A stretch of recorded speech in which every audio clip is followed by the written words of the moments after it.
वीरेंद्र सिंह अब तिलिस्मी किले के भीतर था। चारों ओर रहस्यमय रोशनी फैली हुई थी और हवा में एक अजीब सी गूंज थी, मानो दीवारें भी कुछ कह रही हों। वह धीरे धीरे आगे बढ़ा, तभी उसके सामने एक विशाल दरवाजा प्रकट हुआ, जिस पर जटिल चिन्ह और आकृतियां बनी हुई थीं। दरवाजे के ऊपर लिखा था, सत्य, साहस और बुद्धि, इन तीनों से ही तिलिस्म का रहस्य खुलेगा।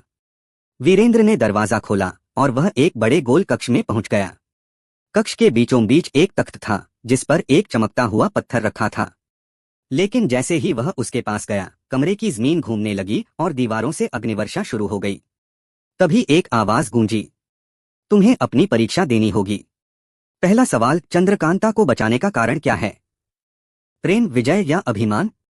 वीरेंद्र ने बिना झिझक उत्तर दिया, प्रेम। अग्नि शांत हो गई।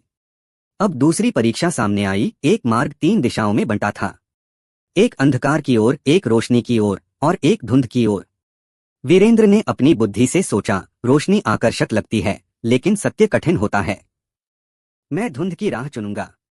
वह धुंध वाले रास्ते पर बढ़ा। कुछ कदम चलते ही वह एक और कक्ष में पहुंच गया, जहां हवा में एक जादुई चाबी तैर रही थी। यह चाबी तिलिस्म के अगले द्वार की है। आवाज फिर से गूंजी, लेकिन क्या तुम इसके योग्य हो?